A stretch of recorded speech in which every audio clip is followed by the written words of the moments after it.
and Hawaiian Gardens in Orange County, Fullerton, Anaheim, Buena Park, La Palma, and Cypress. It's been a pleasure to serve. This is my 11th year as a state assembly member. And as many of us know, we like to highlight and celebrate women during the month of March. And we certainly are taking that seriously. Just last week, we held a roundtable with over 20 elected women from North Orange County and Los Angeles, serving as city council women and as school board members. Very excited to host them. We also celebrated our Women of the Year, Jinan Montecristo, who owns Les Amis, a Lebanese restaurant in Fullerton that has expanded, and we love what she does. So she's our Woman of the Year, and we hope you'll go visit that restaurant. But today we're focusing on women in health, and we have our first women's health webinar, and we're so excited to present to you esteemed, smart women who are doctors. And as many of us know, this is not an easy field to enter in. And so they're going to share a little bit of their stories, and then, of course, what they see in their practice. So with that, I'm going to let them introduce themselves and give some brief introductions, and then we'll go to some expanded comments for each one of them. So we will go ahead and start with from Altamed, Dr. Kathy Wilson, and welcome, Dr. Wilson. Thank you, Assemblywoman, for having me here. And I'm very excited to join you guys today and to talk about women and our healthcare. So as Assemblywoman shared, I am one of the associate medical directors at Altamed Health Services Corporation, which is a federally qualified healthcare center specifically tailored to meet the needs of the underserved population in actually both LA and Orange County areas. So I have been an OBGYN board certified for the past 15 years. And so I was born and raised in LA. I come from immigrant parents. My parents are from Ecuador in South America, so by the equator. So if somebody doesn't know where that is, because some people don't know where Ecuador is anyway.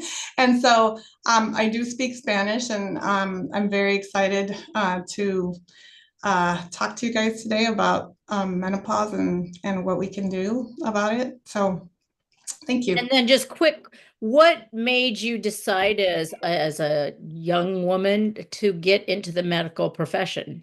Well, actually, it was my grandmother. I had a very good role model in my grandmother, and she, had diabetes as she got older, which is very common in the Latino population. And so she had to navigate her way through the system without really speaking the language very well.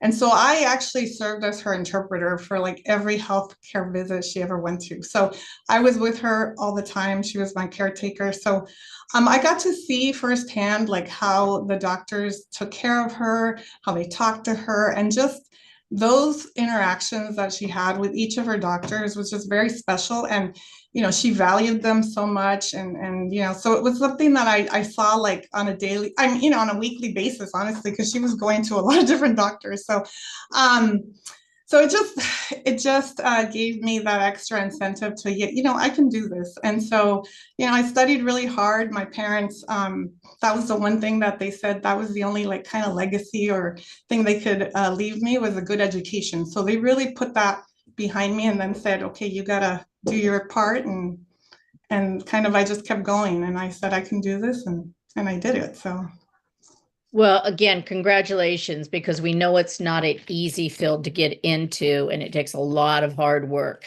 So we want to thank all the doctors here. All right, next we're going to say hello and get to know Dr. Ray Garrett, and from Kaiser. That's the health care that I go to. And we welcome you, Dr. Garrett. Good afternoon, everyone. Assemblywoman.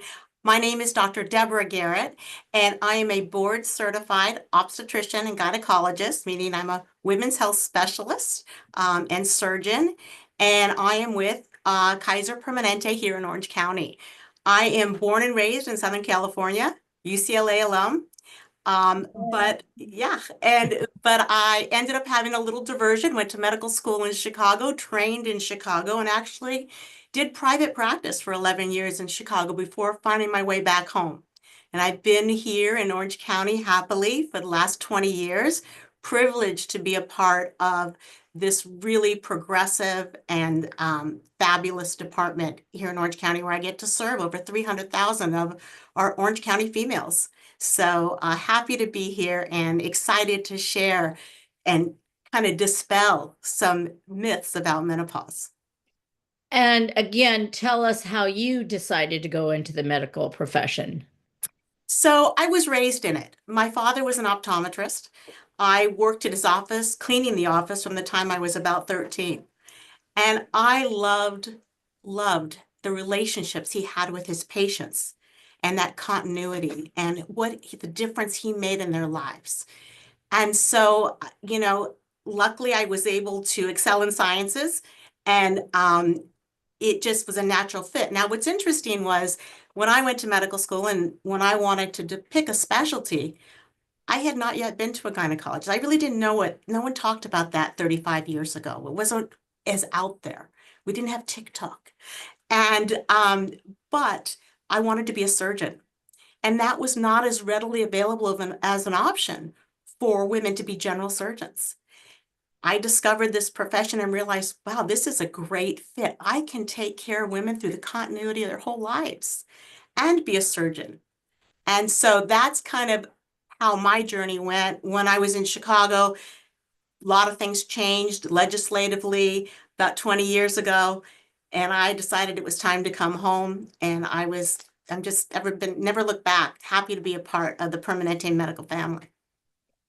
And thank you so much for sharing that difference from 35 years ago, because we know for women's health care, if we even look at our mothers and what it was like for them, whether it be after child birth or even how they gave birth. Many of them, their births, I come from a family of 10.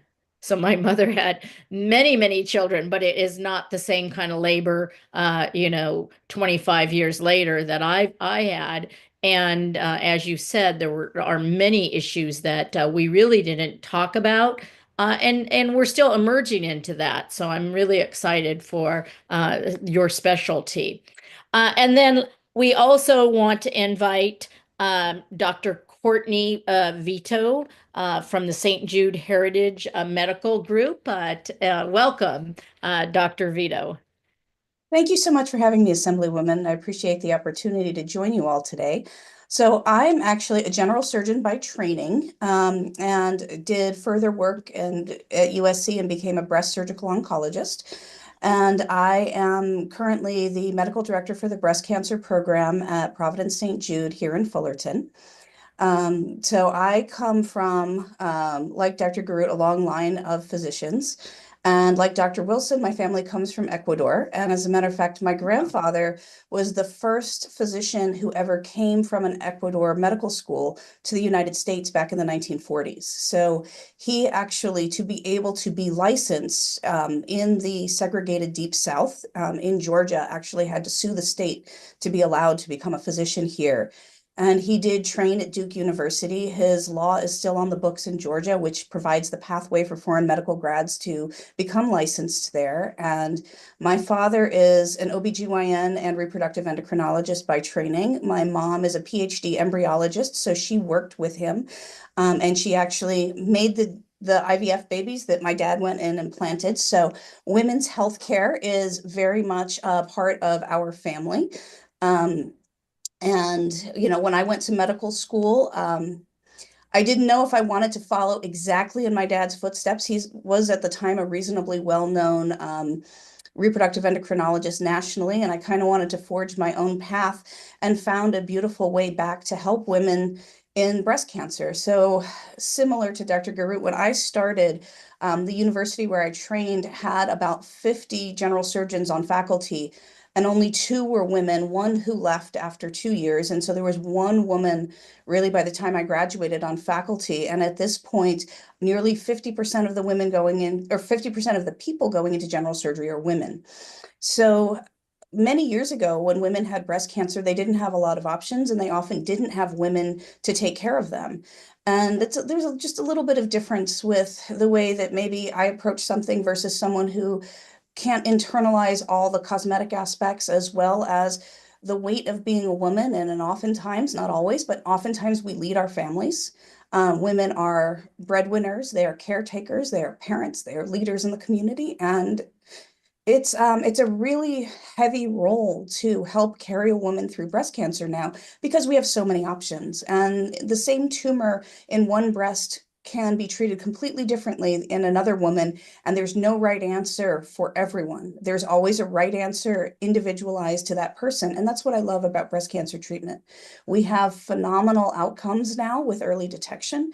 And we really have the opportunity as breast cancer surgeons and people leading screening for high risk to affect the fabric of our communities, to put back our leaders, our mothers, our daughters, and our sisters back to good health. So that's what attracted me to this. And I love that I get to work in our community here. I love that St. Jude has a neighborhood clinic that brings in a good bit of indigent care. And I'm one of the few Spanish-speaking breast surgeons in the area. I actually started my career at City of Hope in Duarte, and at the time I was the only Spanish-speaking breast surgeon on the Duarte campus. And I've always had a great relationship with my patients because I can connect, especially with those that are struggling to get through the healthcare system by speaking Spanish, by being a woman, by understanding. And they pay it back too. When I was pregnant, as a physician twice, my patients came in with goodies, tips, tricks, especially when they knew I went through my first pregnancy. And it's a real sorority. And I feel like when we have our patients in women's healthcare, in a lot of ways, it's a sisterhood and we're all taking care of each other. So I love my specialty. Well, thank you. And to our listeners, we can see how accomplished these women are without them even telling us yet what they do but their stories are vital, coming from different backgrounds, and then making the choice to enter into the field. We'll go back to Dr. Kathy Wilson.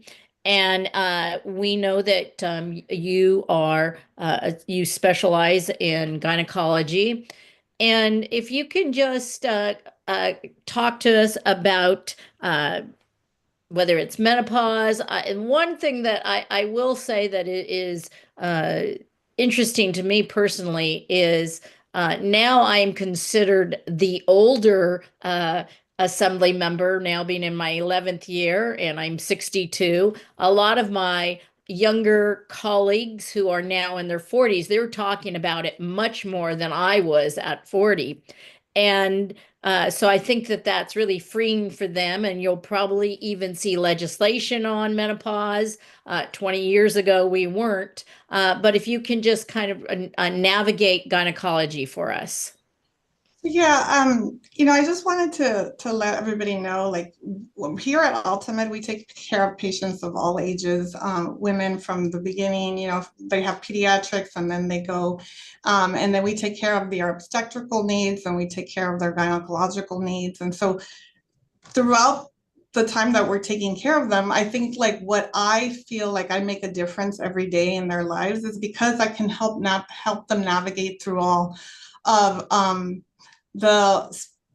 for our population specifically, because we serve the underserved, there's not much room to move them around between specialties, including like, for example, their breast care and everything. So their gynecological needs sometimes are really limited, like they have limited choices, options to go from one place to another. So the fact that I speak Spanish, I actually speak a lot of Spanish, like on my day-to-day clinic. When I see the patients in the clinic, I'm speaking probably like 85% Spanish, honestly, because I get all of those Spanish speakers. And the ability for me to really like break it down for them, break down their, just to encourage their healthy lifestyles, but also to like talk to them, explain to them, educate them about like different antibiotics that they're taking. I mean, it could be like from the smallest things to basically helping them navigate, like, if they have breast cancer, for example, like talking to their insurance, trying to get them into like one of these breast cancer centers and really like trying to enhance their care by like giving them the tools that they need to like navigate through the system, because it is really, really difficult for them. And so we really try to help mitigate those obstacles and barriers that they do have to their care, because that's still very, prominent throughout. So, And women being women, and I think all of you mentioned it indirectly, is, they're the moms, they're the caretakers of their parents, they're sometimes raising not only their children, but caring for their parents and even taking care of very young children. What are you seeing on the trends of them actually making an annual appointment, keeping it? And what are the outcomes when they don't do that? So yeah, I mean, we encourage patients to go at least once or twice a year. Honestly, they should be going to their GYN visits. They're extremely valuable visits because they help prevent further health complications and kind of help mitigate the risks that are associated with not going, right? So this is what happens when they don't go, is that they may have early warning signs of a problem or a concern, especially as people age and get older. Like, I think education is really key to some women as they navigate through the perimenopausal years where things start to change, their hormones start to go down, and then they start to experience all these symptoms that can be very severe and actually interfere with their day-to-day activities. So it is important for them to go. What might be some of those symptoms? Oh, well, I mean, like, I think somebody else was probably going to talk about this, but I will say some of the symptoms of menopause are like fatigue, mood irritability. They have hot flashes. So hot flashes is a big one because the hot flashes will actually get worse at night. And so it really interferes with sleep. So then they have insomnia because they can't sleep. So it's all like a domino effect, actually, because the insomnia will then make them very irritable during the day because people don't get enough sleep. So, and then, they have, because their estrogen levels go down, because you're no longer having that estrogen, that's what triggers these hot flashes. It's like that thermoregulatory center of our brain that doesn't have that estrogen anymore. And so, people describe like severe symptoms where they feel like they're on fire and it's something coming like from internal. So it can really be devastating. It can really affect their quality of life. So it's up to us to like educate them and say, hey, there are options out there. And, the Women's Health Initiative, I think, where people were so afraid to give hormones and everything, that's been debunked. And, it's kind of our responsibility to help educate our patients that, they do have options and they have a lot of options that they can choose from. And we just have to be there to advocate for them and help educate them. I've seen some of my younger counterparts actually now wearing these patches. Is this part of that therapy? Yeah, that's the estrogen patch. So, you could get estrogen. That's one of the hormones. And so you can do that. But then, you have to also take oral medication if you have a uterus, because we have to help prevent uterine cancer. So basically, you can't just use a patch for estrogen if you have a uterus. Like if somebody has had a hysterectomy, then they can just go ahead and use that patch. But if they haven't, then you need the patch, and you also actually need progesterone orally, because that is what's going to help prevent uterine cancer. So, All right, and we're going to go back and forth. So let's jump over to our Dr. Why am I going to say your name wrong again? Garrett, to Dr. Garrett. I want to say Giroux. I don't know why, but Everyone wants to make it fancier, right? I know. No. Yeah, so, I'll tell you, I was asked to kind of address what are the most common misconceptions about menopause. And so I think if we really look at this, I think the biggest misconception is that it's a disease. It's actually a natural part of aging if we're privileged enough to be there, right? And let's face it, we're going to spend 40% of our lives in the menopause. So why should we unnecessarily have to suffer? That shouldn't be the case. Menopause, as Dr. Wilson was referring to, menopause represents when the ovaries basically have decreased significantly or are not producing the reproductive hormones. So we think of estrogen, progesterone, and testosterone. And that on average occurs at about age 52. Again, it's a big spectrum. Not everybody has it happen at 52, but it represents a time when you haven't had a period for 1 year. It's the perimenopause, where that time leading up to the menopause, where the ovaries, you got to visualize it as like they're sputtering, irregular production of hormones. And that's what leads to a lot of these horrible common symptoms that were described: hot flashes, night sweats, anxiety, weight gain, irritability. And again, what is hormone therapy? It often is giving back those hormones to alleviate those symptoms that are affecting someone's quality of life. And estrogen is really the workhorse of those. Estrogen is what makes us feel better. But as Dr. Wilson said, if you have a uterus still, you do need a progestin. Progesterone is the most common one we use, but we need that to protect the uterus against cancer. Now, testosterone is not a routine part of hormone therapy, but there are many women who benefit from getting testosterone for their sexual health, sexual function. It all has to be taken together comprehensively and individualized for each patient. And for a healthy woman in the first 10 years of menopause, there are probably more pros than cons. And there are lots of health reasons that hormone therapy has benefit. Now, not all women need hormone therapy. I don't mean to imply that, and there should be no shaming if you don't. But estrogen has been shown to decrease the risk of fractures and bone loss. We know that women have a 20% mortality after a hip fracture in that first year. It's horrible. It's also the leading reason that women go from an independent life to a dependent one. That's not what we want. So Now, are there trends that you see in different ethnicities of women? Only because I'll have some people who will say, "Oh, I've never had a hot flash in my life," and then others like, "I've been having hot flashes for 20 years." And do you see any trends in that, or is it more diet related, or can you talk about that? think it's individualized. I see it across all ethnic spectrums.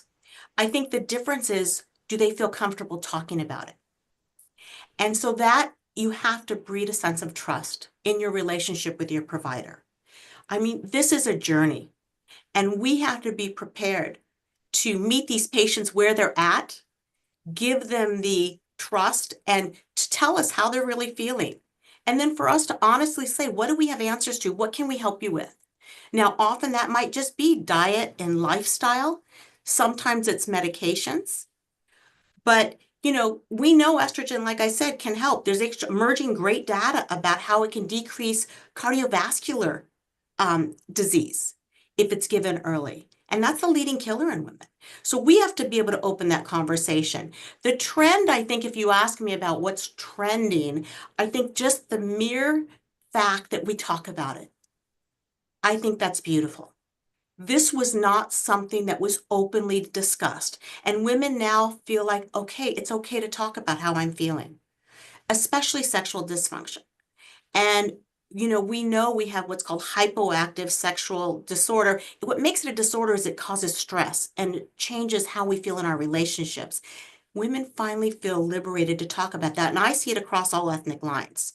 I don't see, I think there are certain ethnically and culturally certain people who are more open, but once you have a relationship, I'm finding that people are open to talk about, and they're anxious to get good answers and evidence-based answers.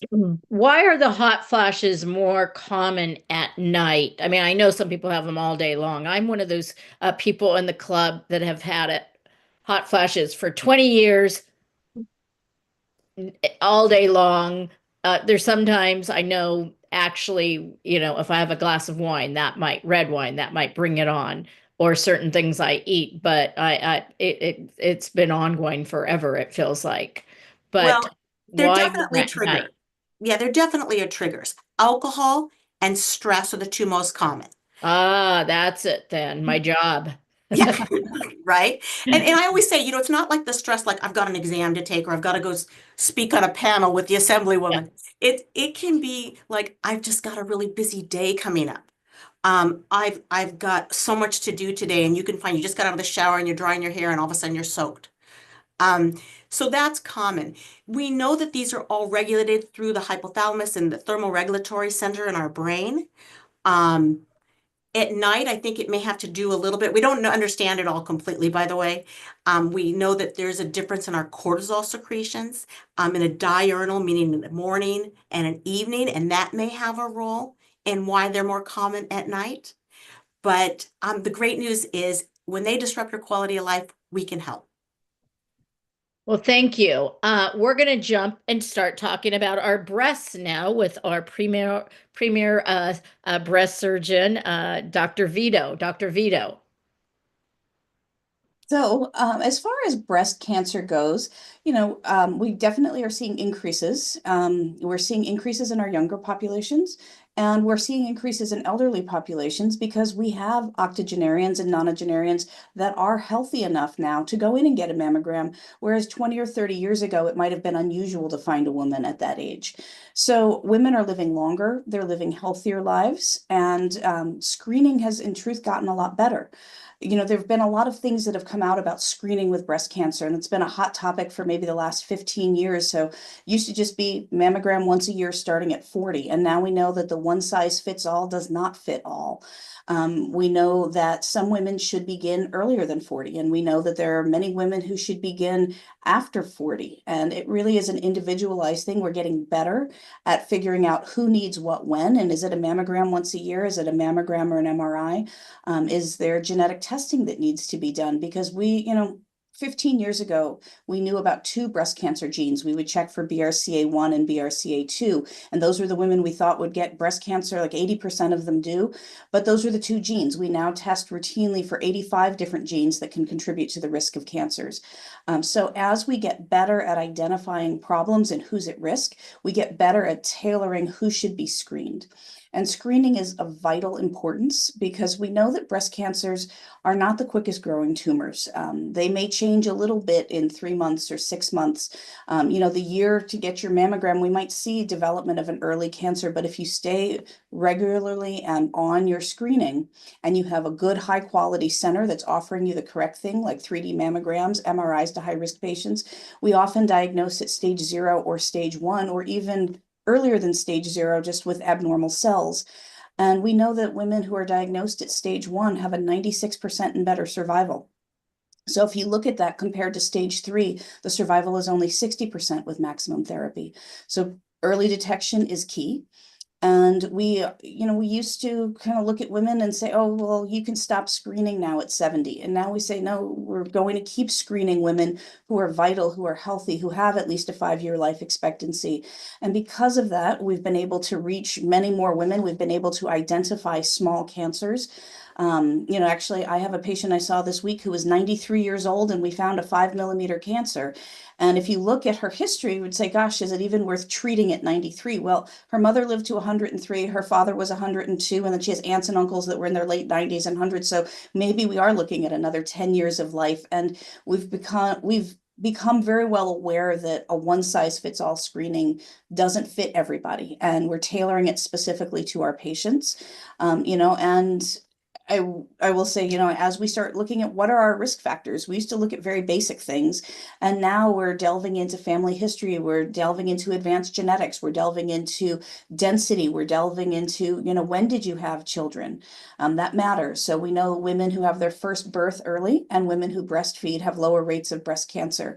So what does that mean, for our communities? Well, we know that more women are delaying childbirth. We know that more women are in the workforce, and it's harder to breastfeed when you're a working mom. I think many of us have been through that, and I know there are wonderful legal protections, and I had a much better time with it than my mom did. But gosh, trying to find a way to pump between patients and whatever with all your protections, it's hard. And I had the luxury of having a private office inside my office. Many women in the workforce don't have that. So we know about so much more, and we can advocate for our patients more. But breast cancer, unfortunately, is on the rise, and we're seeing Do we have a cause for why? a thought on that? So I think in our older population, it's because women are living to be older. And I think in our younger population, what we're postulating is we have girls going through puberty at much younger ages. So the breasts are getting exposed to the changes that go on with a menstrual cycle and high levels of hormones starting at 7 and 8 years old now.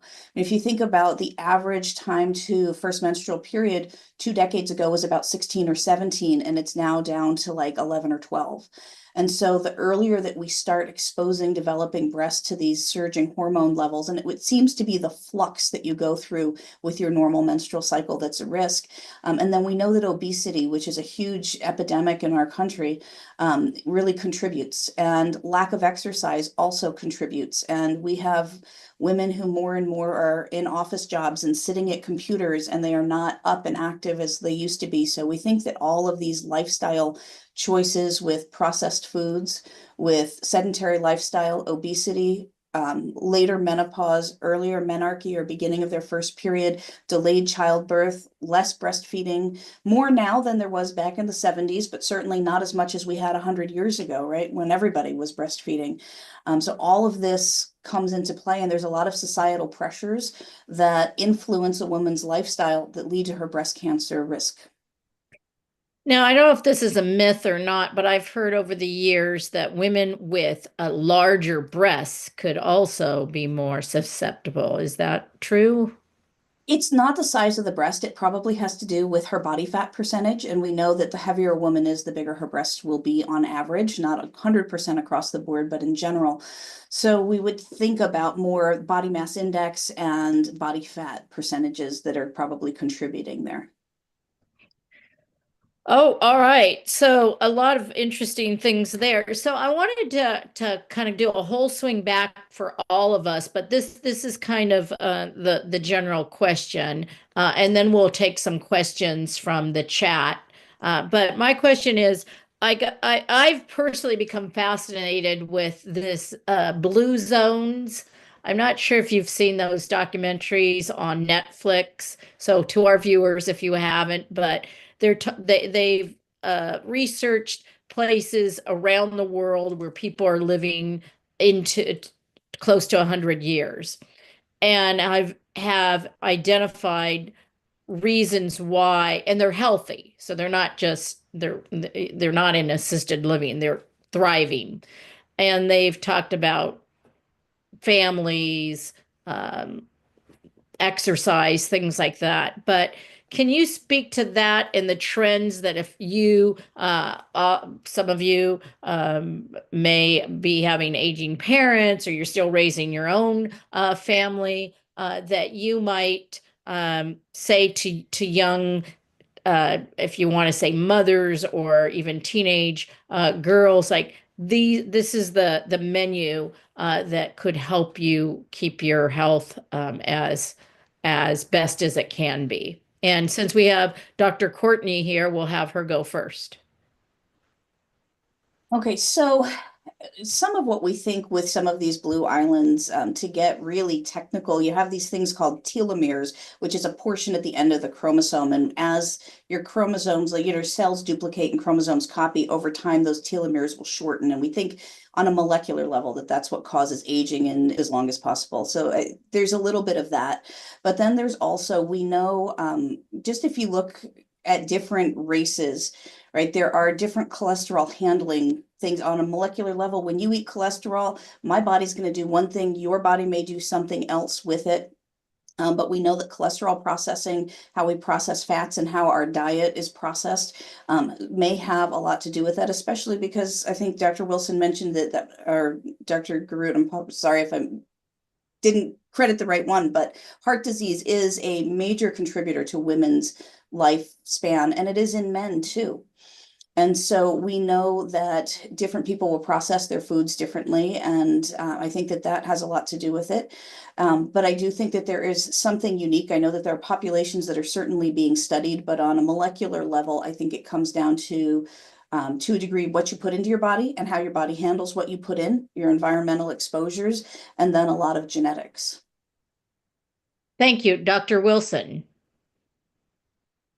Yeah, so I think that for the blue zones, like having the right amount of dietary like changes that you can have in your life will make a big difference. So, for our population specifically, where like the Latinos don't tend to eat a lot of vegetables and fruit.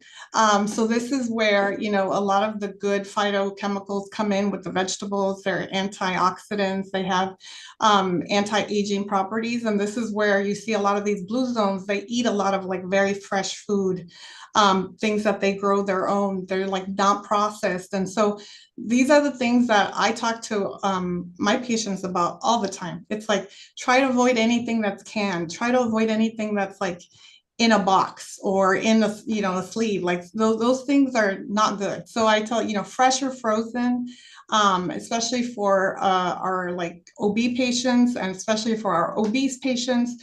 Those are things that will make a difference. Trying to control that weight gain over time, especially around the perimenopausal period, and where, women, once those hormones start to go down, they will gain weight. And a lot of times, they come and they tell you, I am eating the same thing. I'm doing the same, I'm exercising and I'm not losing weight. And so, it comes to this, like, they come to this head where they're just desperate for, how can I help myself to do this? And so, this is where we have these conversations where, like, try to change the way that you exercise. Sometimes you have to like incorporate different things because you have to get your body to do different things, use different muscles. The whole resistance training is very important in the perimenopausal and the menopausal period, is that, increasing your resistance training, because that is actually what's going to help prevent bone loss and like kind of build muscle, which is really important. Now, a lot of women actually don't know that. They think that, okay, I'm going to do cardio and that's going to help me. And that actually doesn't help. It more of like building that muscle mass will help a lot more. So these are the educational things that we have to talk to these patients about. And that's why it's important to go to your GYN and talk to them. Education. Yes. Dr. Garrett. So, I mean, I think my colleagues here have presented a lot of it, but one thing I want to emphasize is that we know, as I said before, cardiovascular disease, 1 in 3 of us, leading killer in women. And if we just controlled our blood pressure, and maybe people aren't aware that those ideal numbers have recently been lowered, ideally having that top number 130 or lower, and that bottom number under 80, we know that we can actually, using the American Heart Association Essential 8, which is blood pressure control, diet, decreasing our stress levels, exercising, controlling cholesterol, we can decrease 70% of the cardiovascular diseases out there. So starting at the basics. Now, of course, yeah, we know that during the menopause and the perimenopause, things metabolically are changing. We have more insulin resistance. So our Latina population, yeah, unfortunately, we see more diabetes also in our Asian population. And that affects cardiovascular disease. So we have to pay attention. We know the strength training is really important, not just for bones, but that's more metabolically active tissue. Burns more calories when you sleep. So doing that strength training also to keep us balanced so we don't trip on the curb and then break a hip. So it has to be whole comprehensive health. We have to look at all people as a whole. We can't just silo it. And that's the key. And so when you're going, gynecologists are in a very unique position where we affect the whole continuum of life in many, many aspects. And it's an opportunity for us to help women age with dignity, grace, good health. Thank you. We're going to move to questions, and let me see if I have Lily. Do we want to ask them, or how are we going to do them? Because I can't see the questions on the chat. Yes, Assemblywoman, thank you everyone for joining us today. We do have some pre-submitted questions, and our first one is a general question for all the panelists, whoever is interested in answering. And this is submitted by one of our attendees. For women juggling careers, family, and personal responsibilities, what are some practical ways they can prioritize their health aside from their yearly checkups? I can start if you'd like. Yes, of course. So I think that a lot of us look at physical activity and we think, oh my gosh, I got to train for a marathon. And that's not what this is about at all. This is about the small things. Park farther away, so you walk into the office, takes a little longer. Pack your lunch instead of going out and buying processed and large portions foods. Pre-meal plan. Take advantage of taking the stairs at work. Walk around and visit your colleagues at work. By the way, one thing I didn't mention with the blue zones, one of the biggest factors they found was the sense of community. And women are much better at this than men. That's been proven in the literature. One of the reasons they think women may live longer is that we talk more and we're more expressive. But get to know your colleagues. It'll make you less stressed. Enjoy the people you work with. So those are some small things. I mean, I raised 3 daughters as, virtually a single parent, and it's not easy. There is no doubt. And I don't know anyone other than my colleagues here, women surgeons, women physicians who really understand that plight. It's not easy, but you have to be just efficient. I have a question related to that, but also related to diabetes. We know more and more people have diabetes, they're on medication. And I've been told that, like you say, don't think of, after you eat, I've got to walk 3 miles, but even walking for 5 to 10 minutes after a meal can make a big difference. Is that what you see, or? Totally true. 10 minutes of activity within the 90 minutes of eating a meal is what I always recommend. We see this all the time in our obstetrical patients who are diabetics because we're watching their sugars, an hour after every meal. And those that get up and walk around, I tell my patients, look, just put the laundry, just take it upstairs, downstairs. Save those chores for after dinner. Take the time to go for a walk with your husband after a meal. Those kinds of activities. But yes, that will help sensitize your own cells to your insulin so we can get that sugar from going straight to fat. Because especially in the perimenopause, our insulin sensitivity goes down. So we end up with more insulin than we really should have around, which contributes to that weight gain. I think, Dr. Vito or Dr. Wilson? sure. So I think one of the things that we as women and head of households do is we set the culture in our home. And that's the biggest microcosm of culture that you're in and that you can control.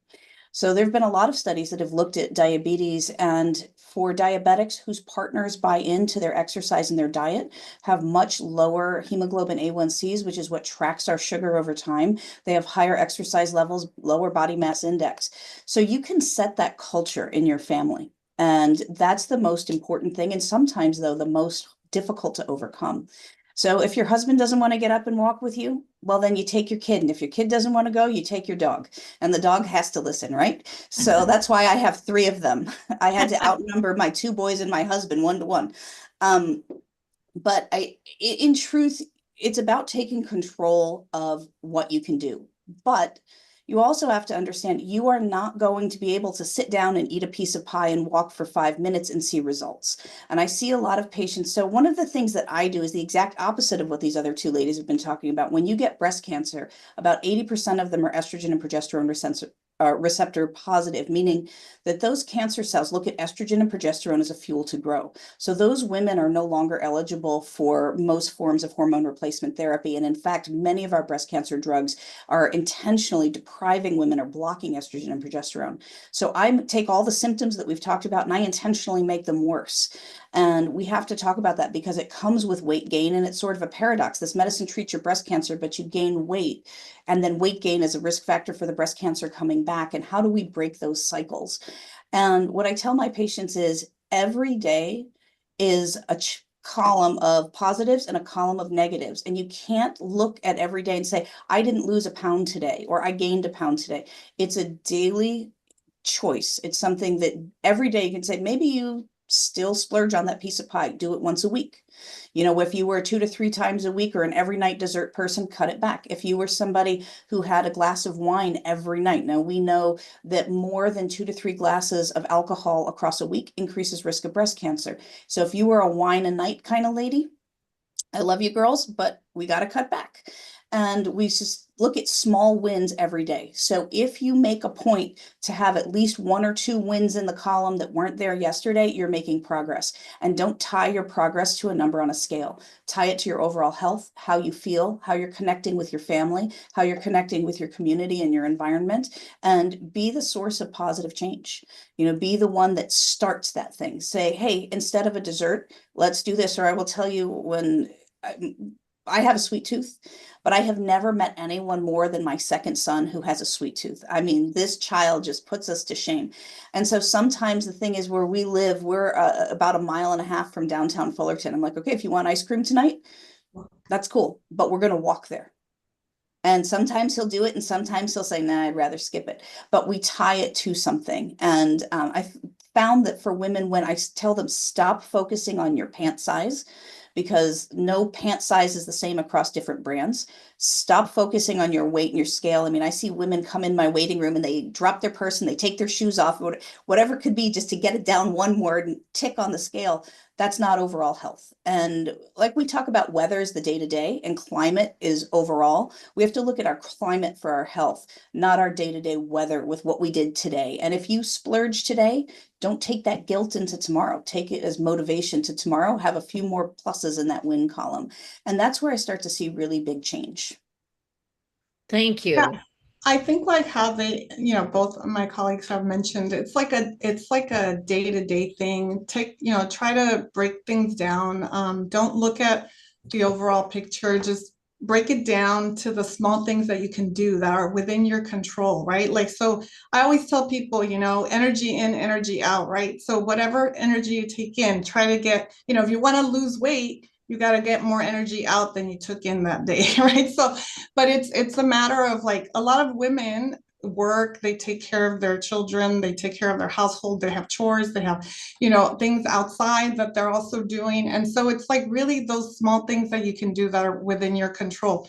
Like, for example, if you're making dinner and everybody's eating, then afterwards, if you have small kids, you can take the kids to the park, right? You guys can either walk to the park if you live near a park, drive to the park or whatever, but then the kids are playing and you can, like, just go around and just, do some exercise, just move. I tell people it's whatever movements you can do that are going to help you. Even if you're at home, like, walk around, like, do something.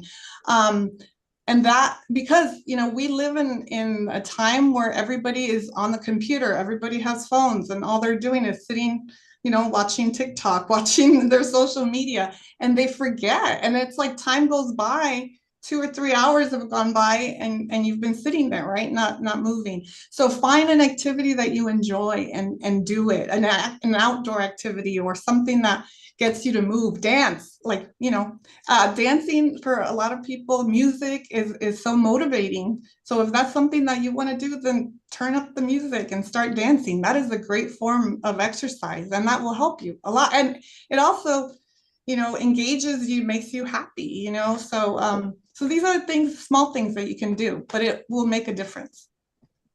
Okay, thank you. Lily, any other questions? Yes, we actually have one question for Dr. Vito.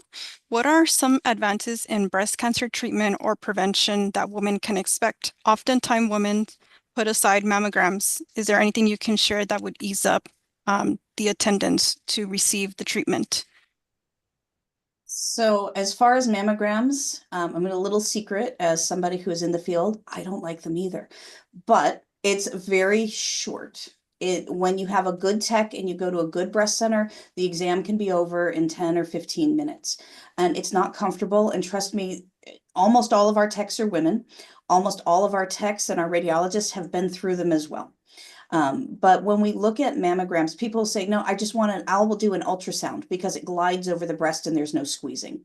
So ultrasound is not a good alternative because ultrasound can only see the size and shape of things. That means that we already have a mass or invasive cancer when we find it.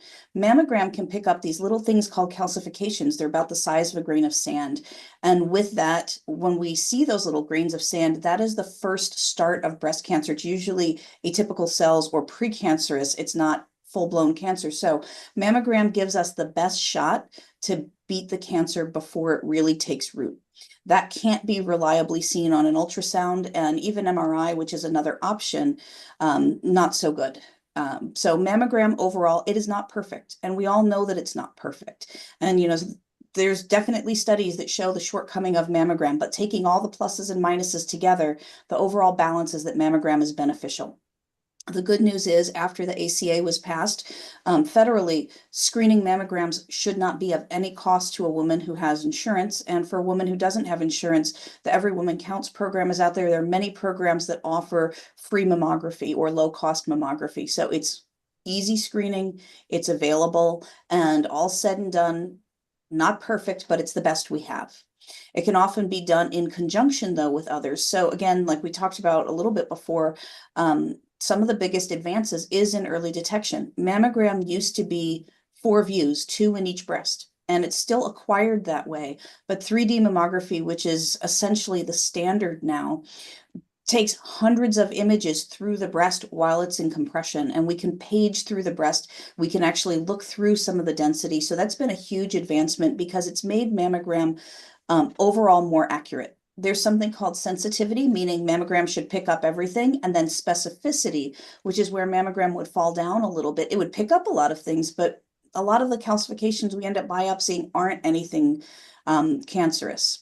So we're getting a little bit more accurate, both better sensitivity and specificity with 3D mammogram.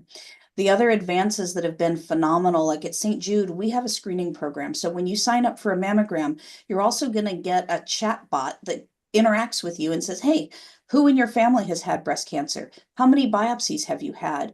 Variety of risk factors that we screen for. And there's a computer program that'll take that plus the density on your mammogram and give you an overall lifetime risk estimate. We also identify women who meet criteria based on the NCCN or the National Comprehensive Cancer Network to have genetic testing. We have genetic counselors on site, and we take saliva samples on site when you come for your mammogram, if you qualify for genetic testing, to see if you have any of those genes that put you at bigger risk for breast or other cancers. So that's been one of the biggest advances, is we can better figure out who needs what type of imaging. There's point of service screening, both for genetic testing as well as adding additional imaging, whether that is adding an ultrasound routinely on top of your mammogram or an MRI on top of your mammogram. And that has allowed us to find cancers much earlier. And we've also been able to limit treatment quite a bit. Another big advancement in breast cancer is we used to give chemo to a large majority of patients. We now know most women with estrogen positive breast cancers don't need chemo. And we've got tests that can better model that than any of the criteria that we've had before. So our treatments are getting less and less morbid, or meaning causing side effects, and our outcomes are getting better and better. So overall, that's been some of the biggest advances that we've seen in breast cancer. And one of the things that comes up, so I'm on a couple of national committees, and I chair a big committee for the American Society of Breast Surgeons. One of the things we're all talking about at the national level is we used to screen all of our survivors with the breast surgeon. So once you had breast cancer, you stayed with your breast surgeon. We have so many survivors now because so many women are beating this. We don't have capacity to keep them all. So how do we set up survivorship clinics and networks and things?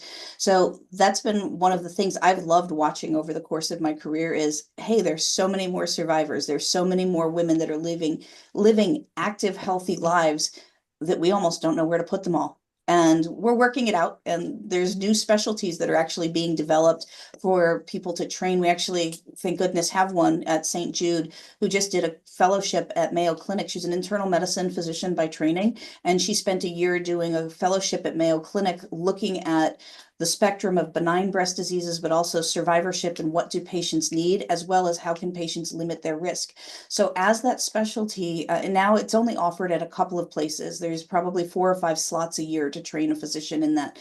But these programs are growing and expanding, and we hope that in the next few decades, we're going to have breast risk doctors, that it's not just going to be the surgeon, but it's going to be a breast specialist. So we don't have that. Like we have, when you look at, with medicine, you've got an internal medicine doctor. If you have a problem with your heart, you go to a cardiologist, and only if the problems are severe, a cardiac surgeon. If you have a problem with your kidneys, we have a nephrologist and then a urologist who's a surgeon. We don't have that medical specialty between internal medicine, primary care, and a breast surgeon, but that field is developing. And I think that that's going to be a great service to women coming up in the next few decades. Thank you. Well, I'm really excited not only to meet all three of you, but to just see your brilliance in your areas. And what I really like is I can see all of you. I'm assuming you all can, but I can see that Dr. Wilson and Dr. Jarrett is listening to Dr. Vito and kind of shaking their head. So I'm assuming that some of this information, you don't always get a chance to meet up, and I can see the real respect you have for each other. And I think that's really important as women progress in their fields, that kind of, as you said, the sisterhood of really probably still a small percentage. I know it's going up of women entering the medical field, but you're probably not at parity yet with men, or is that true? Actually, No, more we're not. women. Well, What? I would say there was a study that came out 2 years ago that showed if you had a female surgeon for any diagnosis across all surgical fields, you actually had an overall better survival. Yep. So We do better. cheers to my But other operative women on this call, because I think we're doing something right. Absolutely. yeah, And yes. We just need to get acknowledged in terms of equal pay, which is still not there. But you know, we're working on it. Hey, And equity.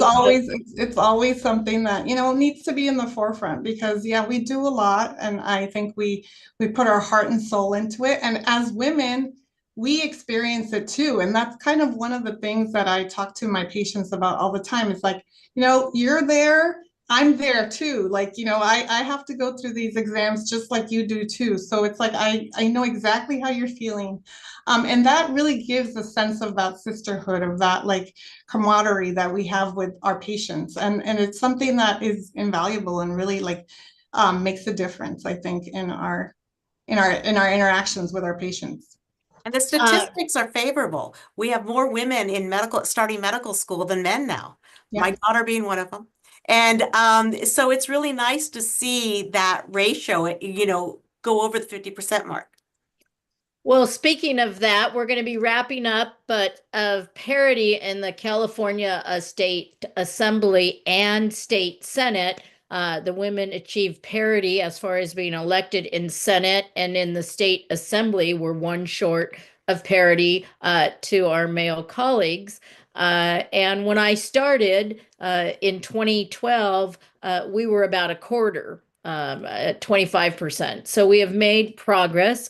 And to our male colleagues who are listening out there, if you are, we have all respect for you as well. It takes a team to do this work. But I do think the specialty of understanding women and the education part that you all emphasized more than a few times is really imperative for longevity, and for people to have those thriving, healthy lives.